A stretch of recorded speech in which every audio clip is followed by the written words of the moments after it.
morning, good people. We're at Park Inn by Radisson, and today's show is extra special. Our show today takes us through the lives of three guests. They went through something that was a little difficult, traumatic even, but they were able to rise above and they were able to create something beautiful out of it. We met three guests on three different occasions, and it's such a wonderful, inspiring story. It's the best way to start your morning. Trust me. Now let's dive into the stories. I've got Darren Clark here with me. Welcome to the show, Darren. Thank you for having me. Such a pleasure. I'm so curious to hear more about your story. He's the ambassador of the British Dyslexia Association. Yep. And that's a conversation that we want to dive into right now. Absolutely. And maybe you could start by hearing a little bit about your story, because I know for a while you didn't even know that you were dyslexic. So maybe you could share a bit about that. So for me, all throughout school, I suppose mostly childhood, I knew there was a certain block, and I didn't know I was dyslexic until probably about 6 years ago, actually. What? Yeah, so it's been quite a journey. So I left school with no qualifications. In school, did you ever sense that something was off? Yeah, or were I you sensed, just, not so much in primary school, Yeah. but definitely secondary school. Yeah. When the lessons were getting a little bit more tougher, I just didn't get it. You know, the teacher would say over and over and over again, and I would tend to go home from school with a headache and not really understanding what it was. And so I knew there was a bit of a block somewhere, but I didn't know what it was. A lot of the time the teacher would just put me in a separate room with a colouring in book to occupy me rather than put me through lessons, which subsequently meant that I left with no qualifications. Right. So what were some of the signs that you exhibited early on? Yeah, I think it was just exhaustion, frustration in the sense that the more I tried to concentrate on something, the more I wouldn't be able to concentrate. I think the signs were if I get quite tired, then the letters on the page would start moving around, which as a young child it was quite scary, I suppose. It was a bit strange. Right, so I'm curious to know, like in that moment when you're seeing the letters moving around, did you share with anyone? No, I didn't, and I suppose because I didn't really know what was going on. You know, I would go home from school with, like I said, with headaches and frustration and not really understanding why I didn't get it, which made schooling, quite tricky. I attended every day, but there was never really the same thing. The same thing happened every single day. I would try, not really get it. The teachers wouldn't understand it. Yeah. So subsequently, it was quite tricky. So how did that affect your relationship with school, with learning, and also moving out of your school and continuing into the workspace? Yeah. So like I said, school I found really difficult. I would just the frustration of walking into a classroom, not knowing that you're going to be succeeding in that lesson, being put in a separate room and given a colouring in book to do. So I was quite happy to leave school. Right. But when I left school, leaving school with no qualifications is quite tricky to get any job. Right.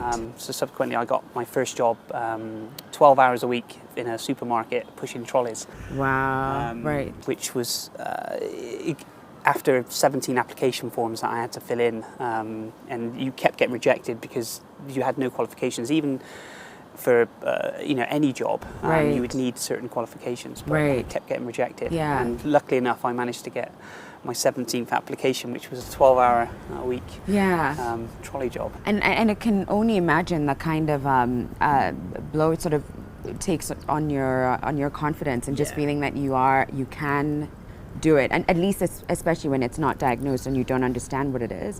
So tell me about the time that you then 6 years ago realized what it is that I then fell in love with retail because it was more hands-on rather than book studying, and managed to progress my career in different retailers and got to a very sort of senior level within the corporate industry.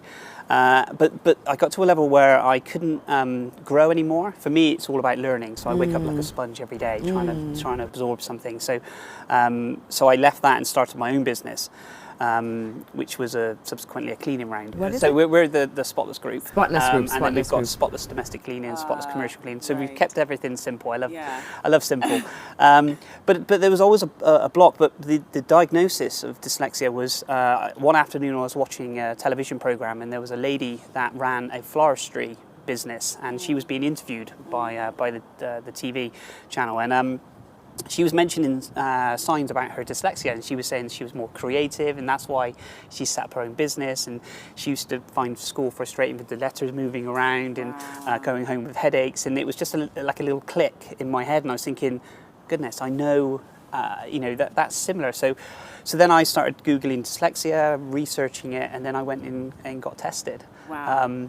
But once I got tested, I didn't. It was almost like, I get it, and then. Move on then. I was actually going to ask you, what was that like when you finally found out what it was? It was a great relief in one aspect, but the other side, I don't like to ponder on the past and stuff. But I was thinking, if I'd been diagnosed, that I probably would have had more support, but then I probably wouldn't have been had that fight in me as much and wanted to progress. So I'm happy it's been diagnosed, so I can now spread the word about it. But I cherish the stuff that I did on my own without being diagnosed as well, if that makes sense.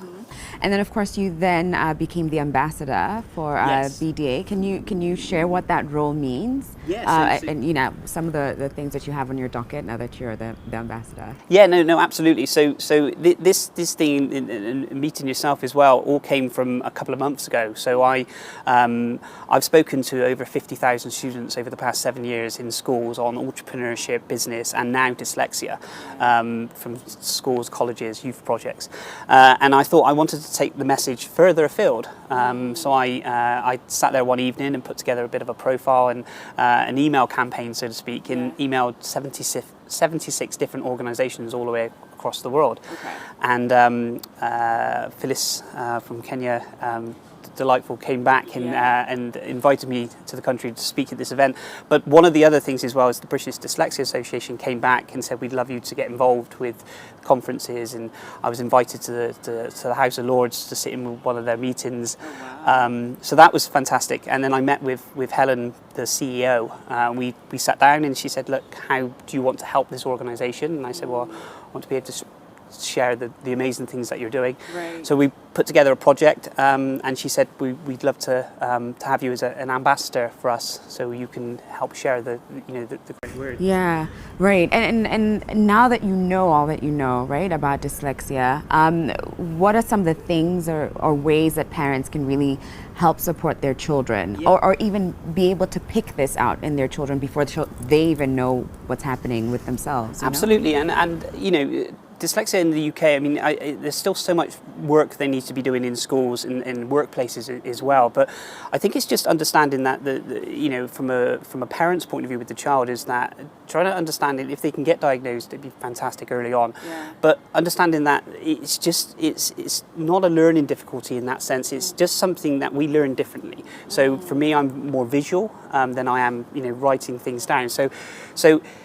If they can, they will get. If they've got a chosen task to do, they will get there. It's just a case of they may have to go around the houses to get there. So it's just understanding how that person, you can get the best out of that person, and some of the barriers. And work when you can work. I'm a morning person, so I'm up really early and I'm answering emails and working. But if I was to sit down on my laptop at 8 o'clock at night, it would take me nearly an hour to send an email with just a few words. Right. And I would running a business, you'd fight against that. Right. So I've got to do this email, I've got to do this email.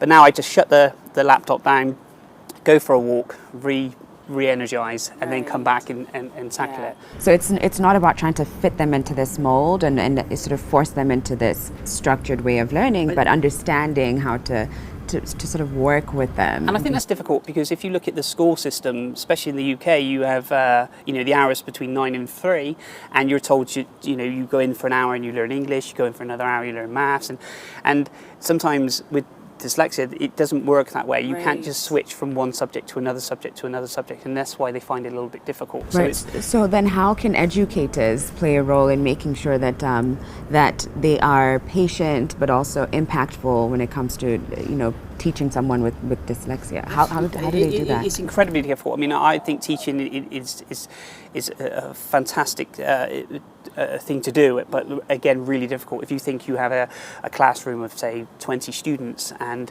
you have a percentage of people that get it. You'll put the task out and they'll get it, and then then you have another percentage of people that need a little bit of support. But then if you throw a child in there with dyslexia, it throws the whole thing out. So it's more a case of supporting the teachers with understanding how to deal with someone with dyslexia, giving them more of, say, visual tasks, or just having that conversation and finding, what points do they find it overwhelming. And that's one of the things that I found.